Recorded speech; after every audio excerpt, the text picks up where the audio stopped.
मैं भारतीय जनता पार्टी काशी क्षेत्र उपाध्यक्ष पिछड़ा वर्ग मोर्चा अनूप जायसवाल।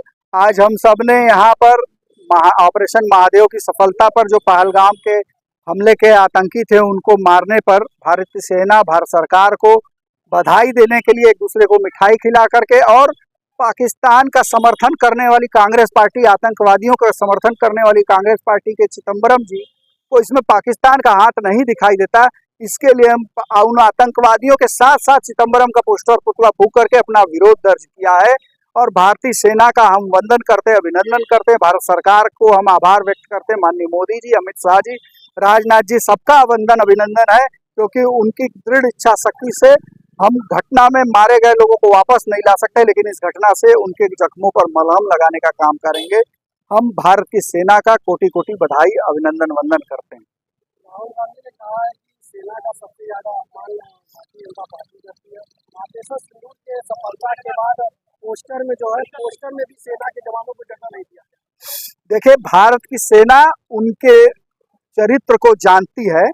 जब राजीव गांधी थे तो नेवी के जहाज को हफ्तों अपने पारिवारिक निजी इच्छा के लिए घूमने के लिए हफ्तों खड़ा रखते थे और उनको सेना अध्यक्ष में उनकी पार्टी को गुंडा दिखाई देता है, कभी उनको हाफिज में साहब दिखाई देता है, लादेन में जी दिखाई देता है, और अभी जब 26/11 हुआ था तो उनको भगवा आतंकवाद दिखाई दे रहा था। जब ये अभी हम पहलगाम हमला हुआ तब चिदंबरम पूछते हैं कि ये आतंकवादी जरूरी नहीं है कि पाकिस्तान के थे।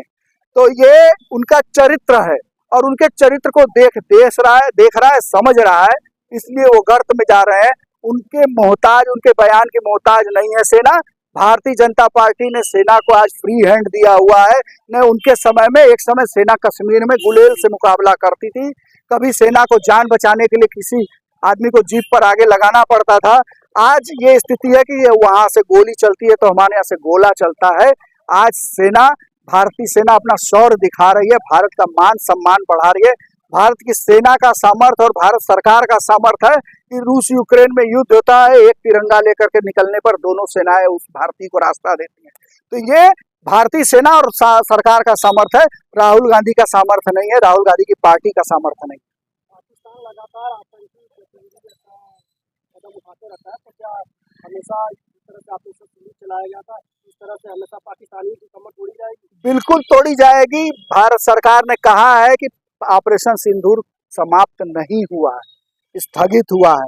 अगर वो हमने कहा कि उधर से गोली चलेगी तो इधर से गोला चलेगा, और पाकिस्तान ये बात समझ चुका है। उसके 9 बेस को तबाह किया गया, तो ये भारत सरकार और सेना ने अपने सामर्थ्य को दिखा दिया है दुनिया के आगे। तो अब पाकिस्तान नहीं समझेगा तो आगे आने वाले दिनों में वो समझने लायक भी नहीं रहेगा। हम इन्हीं बातों के साथ भारतीय सेना और भारत सरकार को अभिनंदन, वंदन करते हैं।